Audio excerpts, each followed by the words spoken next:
Me, 26-year-old female, and my mom, 50-year-old female, have always had a difficult relationship. She's always been physically violent and emotionally hurtful since I was too little to remember a peaceful home life. She has many qualities. She's hardworking, helpful to others, worries about us, etc. But she has a temper and would take it out on us whenever she was frustrated. She has been violent with my dad, 58-year-old male too, and she has financially and emotionally abused him their whole marriage. She and her family are very Christian, so I grew up with very strict rules. Intimacy, lover shaming, fat shaming, homophobia, and even some racism are all part of how I grew up, and things I had to tirelessly fight against throughout my life. When I was 19, I found out she was in a relationship with her church friend's husband. I gave her the chance to come clean to my dad, but her reaction was to call him in tears and tell him I was harassing her. When he called me to ask what was going on, I had to tell him what I had found. She had been cheating with this man for 2 years, giving him tens of thousands of dollars to invest in his career while we financially struggled at home. She has always acted like a loving Christian mother, that is, when she wasn't angry, but after that, it was like a switch. Her demeanor had changed. She absolutely hated me. She tried everything she could to hurt me. She knew all my triggers, how I struggled with depression and an eating disorder, and tried her best to get to me. I didn't care, and remained unfazed until one time, eating disorder trigger warning, she saw me eating caramel popcorn and said I was a fat, disgusting whale. I broke down in tears and she smirked and said, "I finally got to you." A couple of weeks later, she and my dad got in a fight in the car, and she purposely crashed the car with all of us in it, me and my sister, 13-year-old female, in the back. Very luckily, no one got hurt. My dad's reaction was to try to keep the peace. He thinks that by keeping the family together, he is doing us good. He says a child's place is by their mother's side and he would never take us away from her. She made a mistake, but she loved us. She only tried this once, so it's okay, and I was wrong for not letting it go. I moved out soon after, and we hardly talked while I was abroad. Still, I heard about what she did at home. The many other boyfriends she had after that, her violent outbursts, the emotional abuse. My dad started drinking a bottle of wine every day and grew resentful of everything. He was always my rock, but he became part of the problem. There are many nuances of what goes on in my family and why things are the way they are, too many to write in a single post. I tried to salvage what I could of my relationship with her. After all, she's my mom and she sacrificed a lot for me. Over the next few years, things got a bit better. She was spending less money on her relationships, and eventually she stopped cheating, that we know of at least.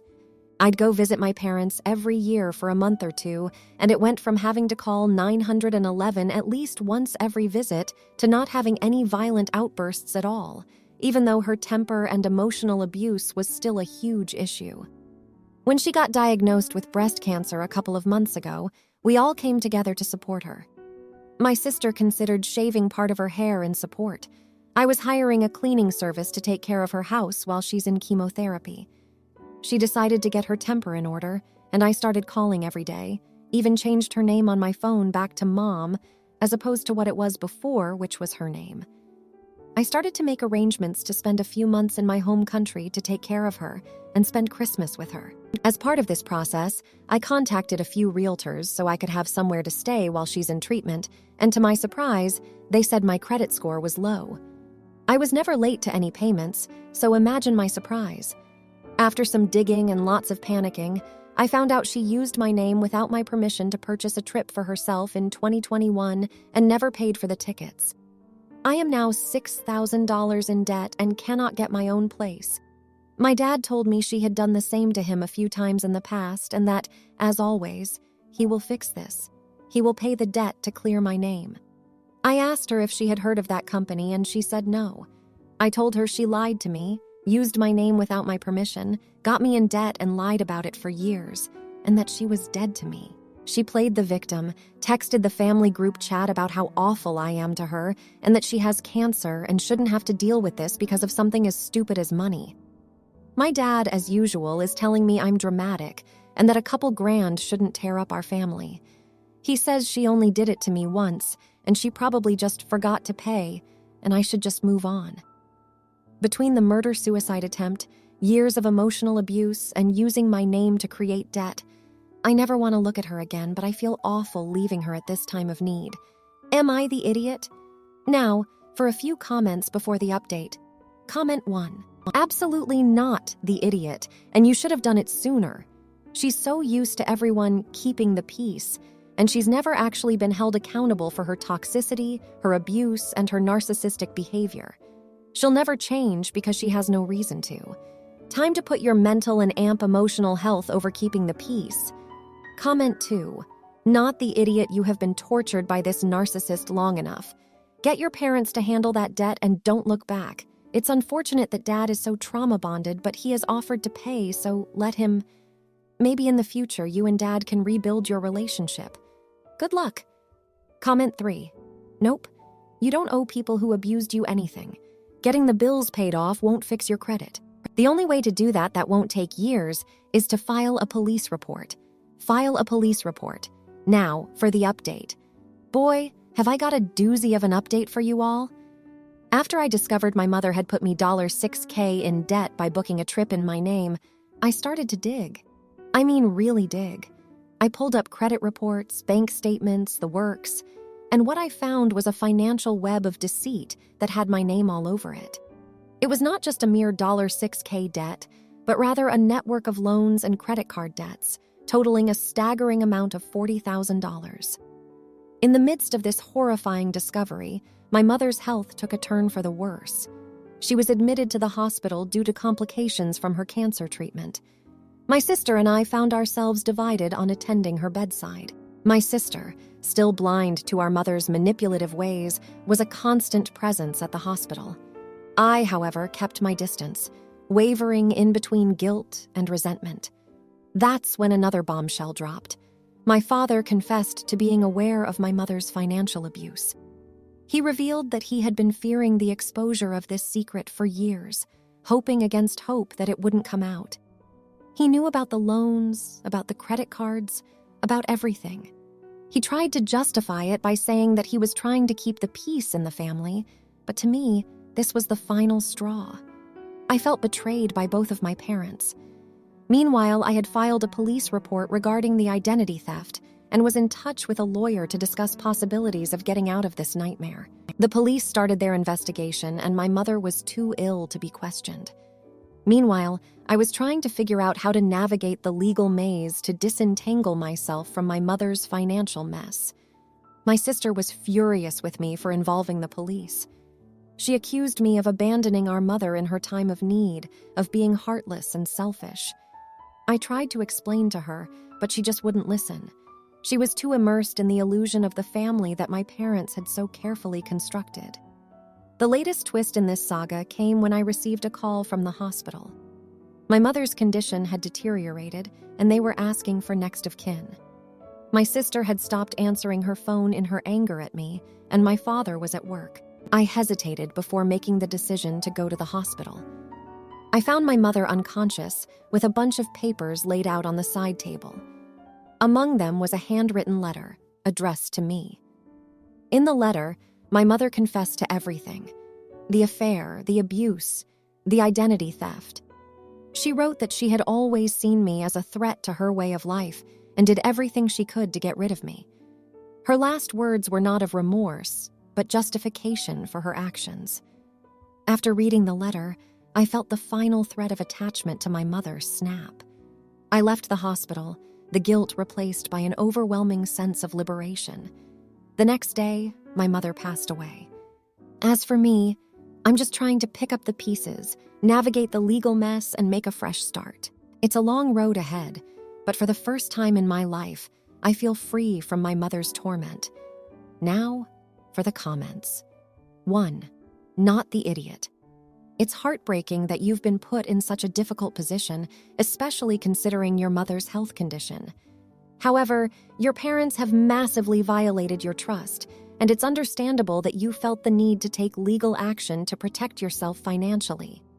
It's always tough when it's family, but you have no obligation to shoulder such a deceptive burden. You did what you had to do. 2. Not the idiot.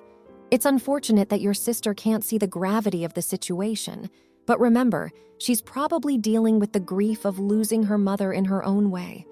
Don't let her anger make you second-guess yourself. It's important to protect yourself, and it sounds like you've taken necessary steps to do so.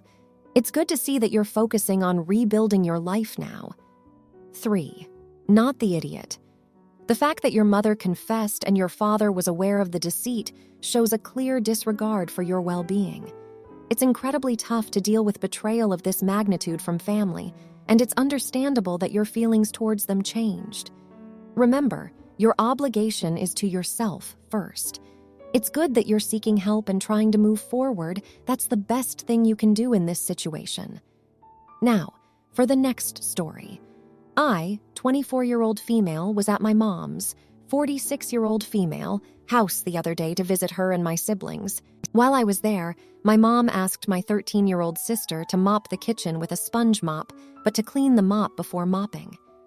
Growing up, we always used Swiffer mops, so a sponge mop is new for her.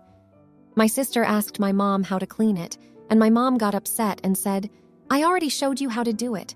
Just go do it." My sister said that she forgot how to do it and asked my mom if she could show her again. My mom started screaming at her and telling her to just go do it. My sister got upset and started crying and locked herself in her room. I asked my mom what the big deal was and said that she should just show her how to clean the mop. My mom said that my sister is just being lazy and that she's just acting like this because she doesn't want to do as she's told. I said, "She just forgot how to do it, and all she asked you to do is to show her how to do it again. Why can't you just show her how to do it? Because obviously what you're doing isn't getting what you want to get done." She said, "Well, since you're so concerned about it and want to co-sign her nonsense, why don't you show her how to do it?" I told her that I didn't know how to clean it either. Like I said, we grew up using Swiffer mops, and that if asking her to teach her child how to do something is co-signing her nonsense, then she has some serious issues. Plus, if my sister does it wrong, then she's just going to get even angrier. So am I the idiot for telling my mom to just teach my sister how to clean the mop? Now for a few comments before the update. Comment 1. Even if she was faking, that's no way to treat a random person, much less your kid. That just shows how much you hate your kids, Ulmau. Like, just show her again, or talk her through it and actually be a parent to her. And if she's trying to get out of chores, talk to her about it. You guys have obviously never had to defend your siblings to your parents before because of something like that. Don't you realize that it messes with your mental health and self-esteem? To quote medicnanette.com, research shows that yelling and harsh verbal discipline can have similar negative effects as corporal punishment. Children who are constantly yelled at are more likely to have behavioral problems, anxiety, depression, stress, and other emotional issues, similar to children who are hit or spanked frequently. The people in the thread are making me worried for the kids out there, geez. And if that isn't enough to prove that's not an okay way to handle this, not saying the child should try to get out of chores, but her brain isn't fully developed yet, and sometimes the choices we make as kids aren't the best ones. But it's parents' job to correct that in a healthy manner, not screaming at their child. Then check these out. And let me rephrase again. I don't think children should skimp out on chores. There is plenty of research proving age appropriate. Chores are extremely beneficial in helping the kid develop a sense of responsibility and cause and effect. But screaming at your kid, not raising your voice, because I know some kids out there be crazy and talking in a stern voice can help get your point across, but like actually yelling and screaming at them, not cool. Like Op said, even if she had sucked it up and done it wrong, she would have been yelled at anyway. So maybe we should develop trusting relationships with our kids and be able to talk to them when they make bad choices, as it's inevitable. Even someone in this thread said they used to lie to get out of chores. It's a kid thing. Discipline works if the punishment is cause and effect, like a direct correlation to what they did wrong. Then back again to what if she wasn't lying, and she just got yelled at for asking for help. Believe me, she won't do that ever again. This made me so upset how people can't see how they treat their kids actually affects the adult they become. Comment 2. Looking at the other posts you've made, it at least reads from here like your mom's borderline hurtful. I don't really imagine you'd be able to get her to see things different or change her behavior for the better if she's already 46 and still think being a jerk is acceptable, but it is what it is, I guess. Given that the alternative is to say nothing, I don't blame you for trying. My 2 cents, your siblings are effectively prisoners for the next half-decade. You may as well switch over to helping them cope with living with an aggressor. Helping your sister figure out how to answer her own questions and do things the right way without asking for help, for example. Making sure you can communicate with your sister without needing to go through your mom. Critical for planning, apparently, since it sounds like your mom's either incapable of maliciously uninterested in doing that. Sorry to hear you've got a jerk for a mom, but you may as well start thinking in terms of damage control now and stop thinking of your mom as a reasonable human being. Maybe get a therapist too, since with a mom like that, I can't imagine you didn't get ran through the ringer too. Comment 3. Soft. You're the idiot. While it seems pretty likely that your sister remembered how to clean the mop, I used the same excuse when I lived back at home, LOL. Your mom's reaction was probably over the top. With that being said, it wasn't really your place to question your mom when you don't even live at home anymore. Meaning, your sister could be using this excuse more than once, or your mom could have shown her not even a day ago. I'm just saying you don't know the full context, so maybe don't try and berate your mom about it without knowing more info. Now, for the update. All right, so you guys are never gonna believe what happened next. Seriously, buckle up. 2 weeks after the mop incident, I was back at my mom's house for a family dinner. I was in the kitchen, helping prepare some food, when I noticed my little sister, let's call her Sarah, walking gingerly towards the sink with the infamous sponge mop. Immediately, I felt my stomach drop. Sensing my unease, Sarah looked at me, eyes wide and fearful, and whispered, "I watched a YouTube video. I think I know how to do it now." She then proceeded to clean the mop exactly as the video had shown her. I held my breath and prepared for another explosion from Mom. But nothing happened. I was, to say the least, stunned. Here's the real twist, though. A few days later, I got a call from my mom. She sounded odd, kind of hesitant and unsure. She asked me if I could come over and show her how to clean the sponge mop. I was absolutely floored. I mean, this was the same woman who had exploded at us for not knowing how to do it and had challenged me to teach Sarah myself. Turns out, my mom had a conversation with her friend about the incident. The friend, apparently, had a similar experience when she tried teaching her son how to use a newfangled gadget, realized her mistake, and apologized to her son. Inspired by her friend's humility, my mom decided she needed to learn how to clean the mop properly herself. So I went over to her house, YouTube tutorial in hand, and taught her how to clean the sponge mop. We had a good laugh about it, and, to my surprise, my mom actually apologized to Sarah for her outburst. It was a really emotional and touching moment. Despite the rocky start, the sponge mop saga ended up being an incredible journey of learning and growth for our family. Can you believe it? I certainly couldn't. Now for the comments. Not the idiot. It's great that your mom finally realized that rather than getting angry, she should learn how to clean the mop herself. It's never too late to learn something new, and it's a good lesson to Sarah that everyone makes mistakes, and that's how we learn and grow. You're the idiot. Your sister was just trying to learn and help out around the house.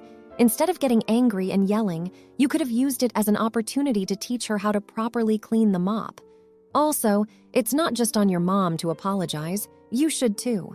Everyone sucks here. Your mom definitely overreacted initially, but it's commendable that she apologized and learned from her mistake. However, you also share some of the blame for not stepping in to help your sister earlier. In the future, try to foster a more supportive environment where everyone can learn and grow together. Now, for the next story. Hi, everyone. In a bit of a dilemma here, hoping to receive some wisdom. I am a 25-year-old male and have been dating my girlfriend, who is 24 years old, for a little over 3 months now. So far, it's been great seeing her, and I really like this girl a lot. However, we've run into some conflict over a passion/hobby of mine. I have been a martial artist since I was a teenager. Martial arts has truly changed my life, and I can say that it's more than just a hobby for me. It's a lifelong passion and purpose. 5 years ago, when I turned 20, I started fighting in full contact mixed martial arts, MMA. I'm proud to say that I've accomplished something in this sport, and I plan on taking it as far as I can. Even if I don't make it big to the UFC or do this full-time professionally, I still love it and can't live without it. Now, for those who are familiar with MMA, you know how dangerous and brutal it can be. My girlfriend is reasonably not happy with me doing this sport, which I can understand. She asked me to stop fighting and competing as she thinks it's stupid and dangerous. I told her that I will not give up on my lifelong passion just because she thinks it's stupid. I told her she knew this was who I was before we started dating and that I will not change for her. I feel like this might be the end of the relationship, even though it's early and even though I really like her. So am I the idiot for telling her I won't change? Thank you. Now, for a few comments before the update. Comment 1. I've got to say, no idiots here. You have every right to continue to pursue your lifelong passion, and it is totally reasonable that someone who loves you doesn't want to see you doing something that can end up with you becoming seriously injured. So from one trained MMA fighter to another, there really isn't an AH here, and it really sounds as though you guys just might not be a good fit for each other if you can't get on the same page about something that is such a big and important issue for both of you. Comment 2. Not the idiot. However, you shouldn't even be questioning this if you are passionate about it. You need to be whole before someone can complement your life. You don't need someone complicating it. Until you have kids and you're struggling to pay your bills, there is no reason to question what makes you happy. If she cannot accept it, keep it moving. You'll find some better suited and supportive of you. Comment 3. Two people can disagree about something without anyone being wrong. It sounds like you two aren't compatible about something that's pretty important to you, so best to part ways. Now, for the update. So, here's the update you guys have been waiting for. After our last big argument about my involvement in MMA, I did a lot of thinking. I realized I've been so caught up in my passion that I didn't consider the worry I was putting my girlfriend through, so I decided to have a heart-to-heart talk with her. I told her how much I loved her and how I understood her concerns about my safety. It was a long discussion filled with tears and laughter, but we came to a compromise. In the end, I agreed to transition away from competitive MMA and focus on teaching instead. I've been doing this sport for almost 5 years and have gained a lot of knowledge and skills that I can pass on to others. She was surprised but supportive, and even offered to help me set up some classes at the local gym. She mentioned she'd been researching the sport, trying to understand why I loved it so much, and found that a lot of people were interested in learning MMA for self-defense. Things have been going great since then. We're stronger as a couple, and as for me, I've found that I really enjoy teaching. It's a different kind of fulfillment, encouraging and watching people grow and become stronger. Plus, the bonus is, I'm not getting punched in the face as much, which my girlfriend appreciates greatly. I'm glad I took the time to understand her fears, and likewise, she took the time to understand my passion. It wasn't easy, but it was worth it. I guess the key to resolving conflicts in a relationship isn't about winning or losing, but compromising. You have to find a middle ground where both of you can be happy. Anyway, that's it. I'm still in the MMA world, just on a different side of it. My girlfriend is relieved and we're more in love than ever. To anyone else out there with a significant other who doesn't quite understand your passion, have the talk.